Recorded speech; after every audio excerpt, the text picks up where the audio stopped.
유책 배우자란 혼인 생활의 파탄에 주된 책임이 있는 배우자를 말하고, 이런 배우자도 이혼 청구가 가능한 경우가 있습니다.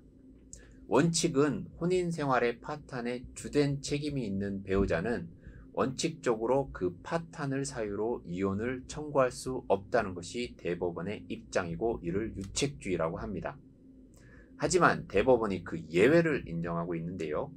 이혼 청구 배우자의 유책성을 상쇄할 정도로 상대방 배우자 및 자녀에 대한 보호와 배려가 이루어진 경우, 세월의 경과에 따라 파탄 당시 현저하였던 유책 배우자의 유책성과 상대방 배우자가 받은 정신적 고통이 약화되어 쌍방의 책임의 경중을 엄밀히 따지는 것이 더 이상 무의미할 정도가 된 경우 등, 혼인 파탄의 책임이 반드시 이혼 청구를 배척해야 할 정도로 남아있지 않은 배우자의 이혼 청구는 예외적으로 허용될 수 있습니다.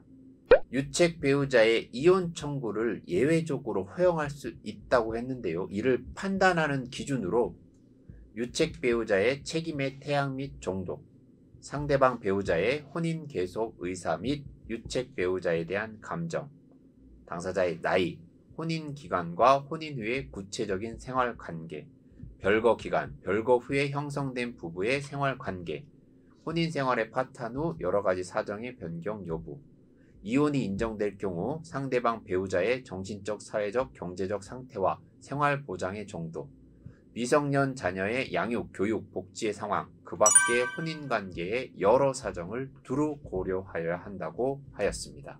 최근 대법원은 예외적으로 유책 배우자의 이혼 청구를 허용할 수 있다는 점을 확인하면서, 이를 판단하는 기준 중 하나로 상대방 배우자가 혼인 계속 의사가 있는지를 고려해야 한다고 했는데요. 이혼은 못한다고 하는데 혼인 관계로의 복원을 위해 협조는 하지 않고 오히려 일방 배우자에게만 혼인 관계 악화에 대한 잘못이 있다고 비난하고 대화와 소통을 거부하는 경우, 이혼 소송 중에 가정법원에서 부부 상담 등을 권유했는데 정당한 이유 없이 불응하고 무관심한 경우 등 혼인 유지를 위한 최소한의 노력조차 기울이지 않았다면 혼인 계속 의사가 객관적으로 있다고 보기 어렵다고 하였습니다.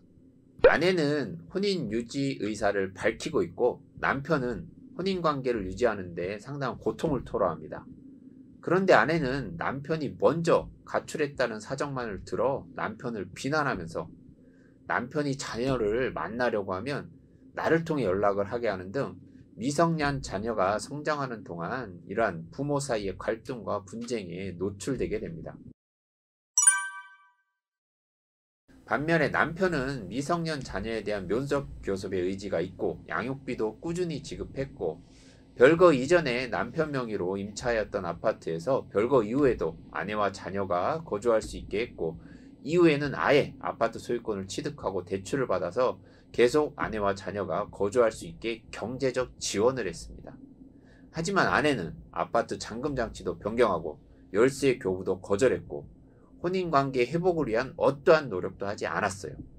그래서 대법원은 이런 사정을 들어 유책 배우자의 이혼 청구가 가능하다는 취지의 판단을 내렸습니다.